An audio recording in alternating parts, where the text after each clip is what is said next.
fan of law enforcement and people who lead in law enforcement, and I've had the opportunity to observe it and come to have an appreciation about it.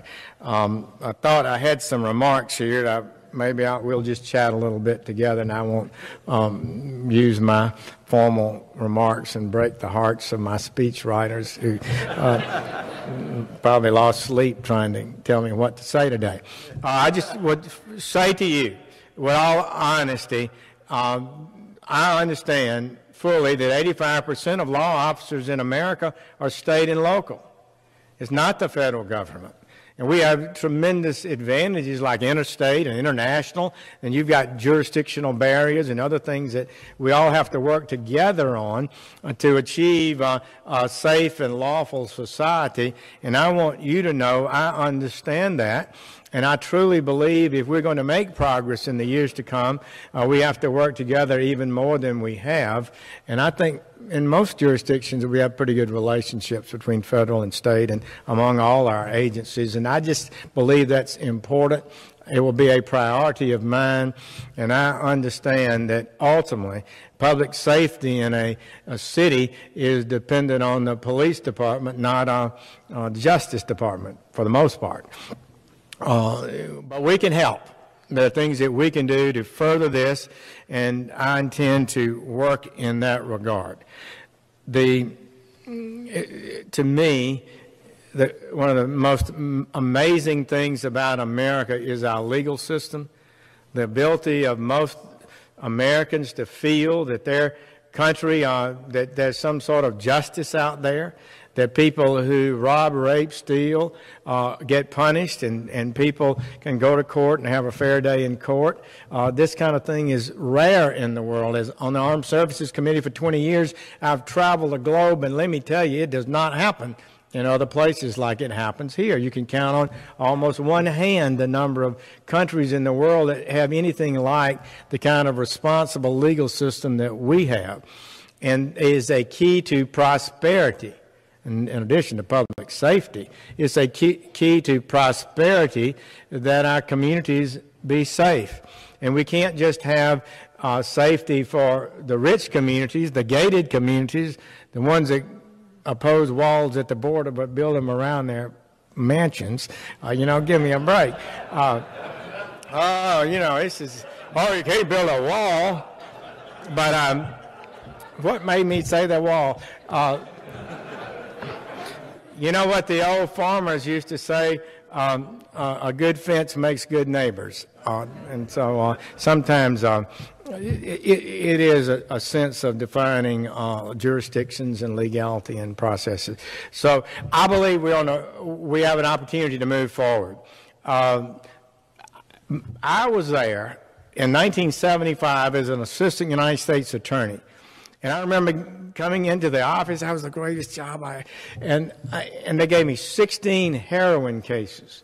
None of them, as I recall, had a purity level of more than 5%. And DEA agent told me in Birmingham Saturday that it almost averages 80% today. I mean, this is a stunning thing to me. I had no idea that heroin could be sold at that level of purity. If you'd asked me 5 years ago, I said it would kill you. Apparently, it does kill a lot of people. And so I just would say to you that things that are happening out there that concern me. Last year, the murder rate was up 10.8%. How much is that? Well, the rule of 7 in finance, if you increase it 7% a year, 10 years, you double your money.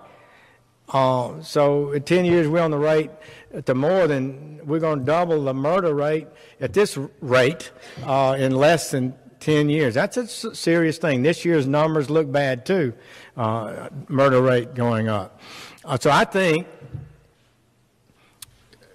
I would, go to school in the early 70s and the 60s, I remember, and all the drugs and all this, if it feels good, do it, and all this kind of libertine behavior, we ended up with crime surging every year through the 70s and 60s too.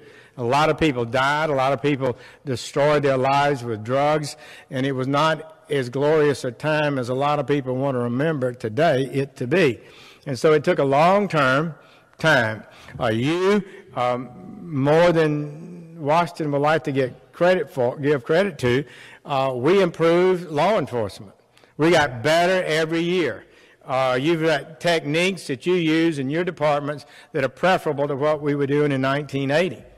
And it has helped turn the tide on crime. So we now have a murder rate, at least a year or so ago, less than half of what it was in 1980.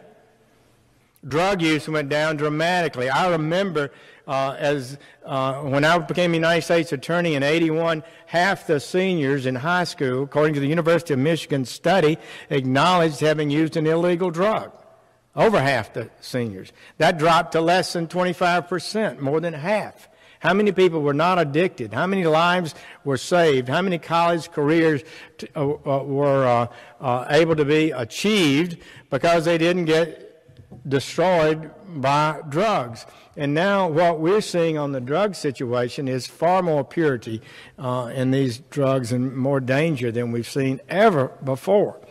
New England Journal of Medicine did a study for, they think they did it for the DEA, and they concluded that heroin the surge in heroin was driven by more availability, lower price, and greater purity. And you're getting more people addicted. And then you got fentanyl on top of that, which is incredibly dangerous. We got 140 people a day die from drug overdoses is almost beyond comprehension. That's more than accidents and shootings combined, I understand. So I just would say to you, I don't think that the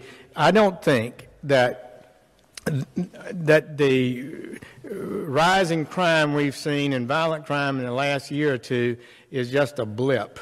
I'm afraid we're facing a pretty serious thing. Now, the federal prison, we've had a lot of things happening. I supported one of the first bills, the crack cocaine bill that reduced penalties for crack cocaine. I thought they were severe, and we could adjust those downward. But we now have, because sentencing guidelines in federal court are down, other actions by the Department of Justice and the courts, prison populations went from like 205,000 to 180 or 185,000 after, increasing. So our crowd is saying, the geniuses out there, well, you've got we've had this long decrease in crime, and now you want to lock more people up. I'm saying I'm getting worried we're not locking more people up. I think most states have followed the federal lead, and many of them with budget crises are reducing their prison population too. At least I hear a lot of people complain of people with multiple convictions not going to jail and not being disciplined. So I'm worried that we could be at a trend in which the threat of rising crime that we do not need to allow happen, is real. Drugs, crime, disorder is dangerous. And then we're adding additional pressure on our police, and almost a sort of a demoralization of the very fabric of law enforcement and law and order, and a diminishment, an undermining of the respect we owe our law officers who walk these streets every day and put their lives at risk. Do you want them to come up to people on the street and ask them questions and be proactive and try to find out what's going on in the neighborhood, or you just want them to sit in the car? Is that what they want you to do? Wherever this has happened, wherever proactive policing is not occurring, we've seen dramatic increases in murder rates. You know what happened in Chicago and all the forms they have to fill out, and they've got over 50% reduction in arrest, and murders are surging. The same as I'm concerned about Baltimore. It's a good city, but crime is surging. I think their murder rate in Baltimore is about double in 2 years. Can you imagine that? Doubling a murder rate in a big city in just a couple of 3 years. So this is not good, and so I'm uneasy about some of the things that are happening there and around the country. I want you to know we're concerned about it. I think the president sent us 3 executive orders, and I liked them all. Might as well, huh? He said we want to demolish the international cartels. That's what he didn't say. Attack them. He said demolish them. He means, and then he on crime, on violent crime, he said it's a policy of this administration to reduce crime in America, not to preside over an increase in crime, but to reduce crime in America. Well, I know what that means. I mean, that means you, even more than me, a lot more than me. So I'm dependent on you if we're going to do that. He also issued a 3rd order backing the men in blue in saying that we're going to do more to protect our law officers, validate, respect, and honor those who serve us so well, and prosecute effectively and protect the civil rights of Americans. You don't oppose that. I don't find any police chief that says if one of their officers goes out and does something illegal and that they shouldn't be disciplined. But for the most part, we need to celebrate the ones who do good every day.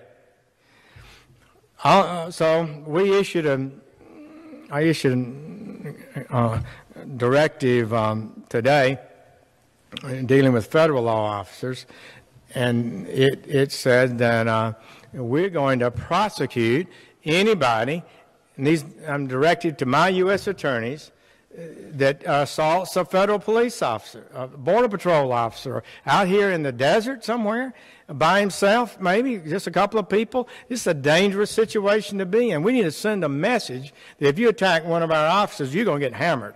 We're going to throw the book at you in that regard.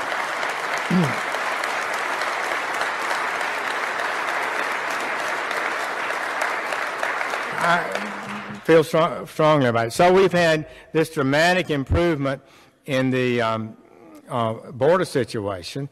I thought it could happen. I told people, I said, I believe we can achieve, just by strong leadership, I believe we can reduce the illegality at the border by 50% in a year. That's my secret goal. I'm kind of letting you guys. Well, they just announced that this last month, March, was the lowest illegal entrant in 17 years, 72% below the last month of the previous administration's illegal entrant into the country. And I think those numbers are pretty accurate. And I just say to you, we hadn't built the wall yet, and we're just getting started. But we're going to back these officers up when they come in here and they have prior convictions, or they involved in a drug dealing gang or child abuse and have records for those kind of things. They're out of here. America is the most generous nation on immigration. We admit 1.1 million people a year to permanent legal residence. But until you have permanent legal residence and or citizenship, you don't get to come to America and commit crimes. I mean, you're here on provision, on good behavior. We don't have any obligation to keep somebody in our country who came here on permission, on a visa, or illegally on top of that, and they get to commit crimes, and we have to apologize for deporting them from the country. This is ridiculous. So I'm serious about the view that we need just to restore common sense in our immigration policy. The American people want an immigration policy that's lawful, that respects our values, that protects the national interest, and one that they can be proud of. This thing we've been doing for all these years, politicians promising we're going to do better, and I'm campaigning, and I'm going to do all this, and then they get there, nothing ever changes. So I think we're seeing some changes now, and I believe the President is serious about it, and I'm excited to have a little part in it. I was with Border Patrol officers and Customs officers earlier this morning. General Kelly, the Secretary of Homeland Security, is just fabulous. I really like this guy. He is smart, strong, confident, fun to be with, goes before those committees, and they all yap at him, and he just answers that question. He doesn't worry about them. And they go away. They don't even get mad at him. You know, I'm thinking, they get mad at me, General. Why do they get mad at you? So I just think we're we're on the right track there.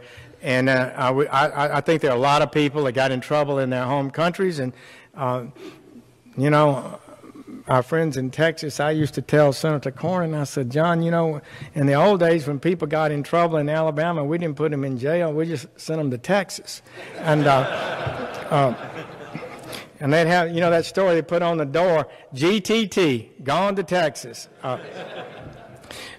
Well, people around the, and my heart, don't hurt your feelings over there. You are the biggest of the 48. Continue. So it's a great state, but we can do better. In the course of picking up and having people come to their country, our country, a lot of them, I think, are fleeing criminal difficulties in their hometowns. Just imagine, you know, you're the sheriff or the police chief in some town, and you don't want to lock this guy up. If he'll just leave town, you don't want to feed him for the next 5 years. Get good riddance. Go to U.S. of A. So I think we have a right and a duty to protect our communities. Now I know we've had a fuss over the sanctuary cities. Maybe some of you have cities and counties in your neighborhood that support that, but I don't think that's good. I think if a person is in our country who commits a crime while in our country, they ought to be deported, as the law says, when they serve their time in the local Bastille. And I can't imagine anybody, any sheriff or that would want to not do that, or any police chief that would not want to do that. But we definitely have cities that are telling their law enforcement officers not to report to the federal agencies who have the duty to deport people. They're not sharing that information. Is causing some problem. And you know the tremendously sad story of Kate Steinle, her brother and her father, in whose arms she died, testified before our committee not too long ago.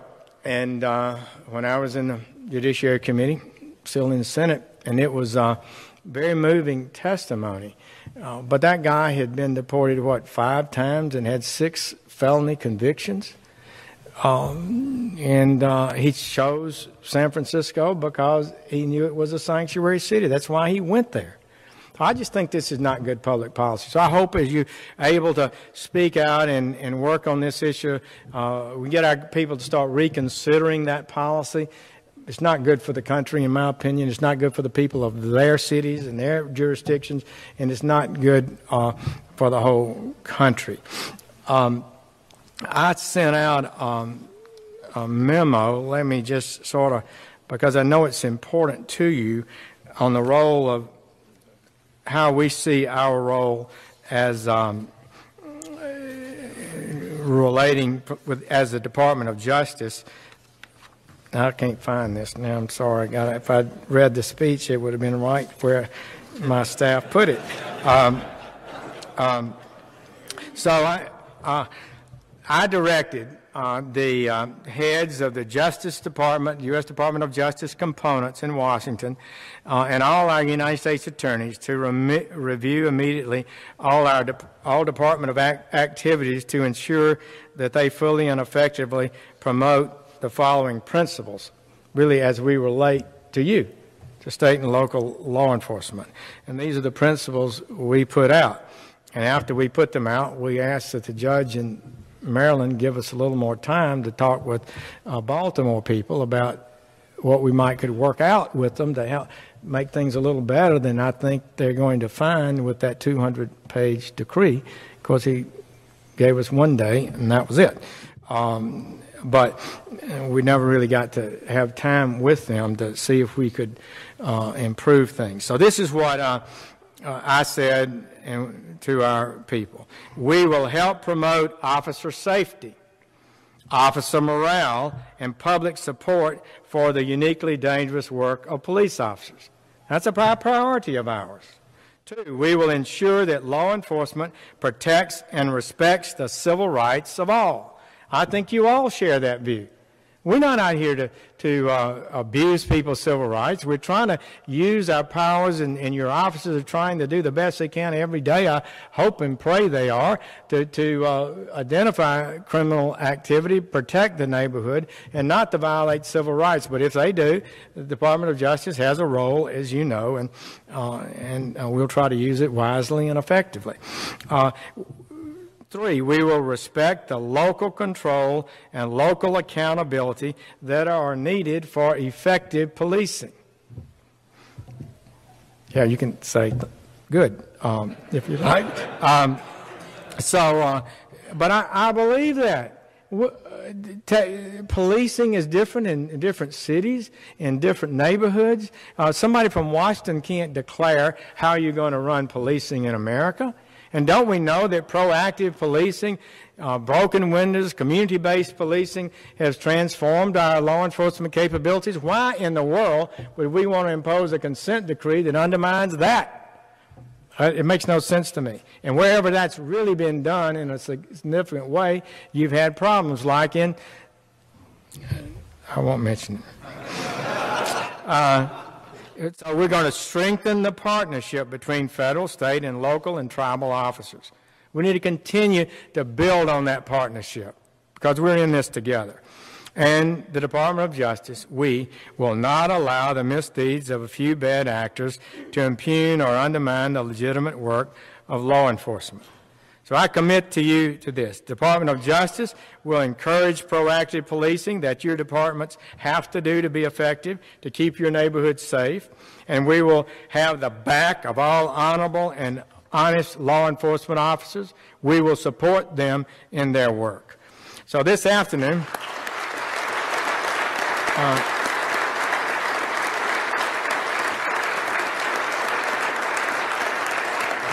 and you know, every neighborhood deserves to have law enforcement. Every neighborhood deserves to have the criminals that are disrupting their playgrounds and their street corners, have those people removed and confronted, and not allow them to sell dope all around the streets, pulling down, if nothing else, their property values and their own neighborhood quality of life. So I think we all share that. And I know it's one of the prime insights of modern law enforcement is you look at where the crime is and you put people where the crime occurs in the neighborhoods where people are suffering, and it's the people, the good and decent people in the poor neighborhoods and that are suffering the most, and overwhelmingly those neighborhoods are filled with good and decent people who want to be safe and secure in their homes. That's who we're trying to serve. And sometimes you have to reach in there and grab somebody that's bad and put them in the slammer.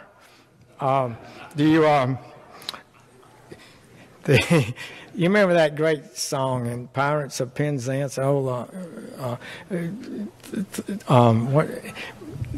Gilbert and Sullivan, I guess, in the 1890s. When constabulary duties are to be done, a policeman's lot is not a happy one. You know, we don't enjoy putting people in jail, but vindicating victims and standing up for them is a sense of satisfaction that I think all of us have shared. So this afternoon I've discussed a few of the challenges that we're going to have to face. Just give you an insight in where I'm coming.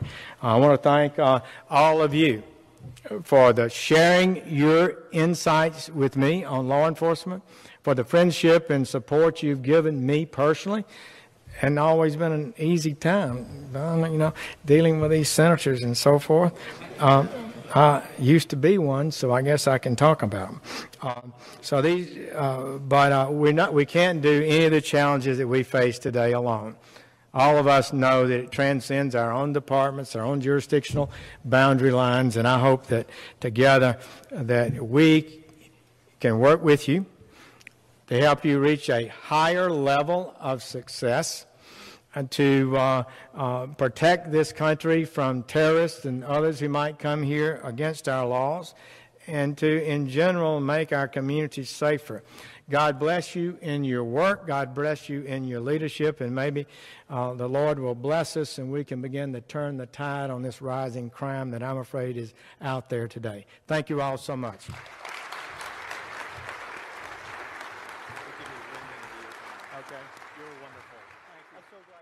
We will make America great again.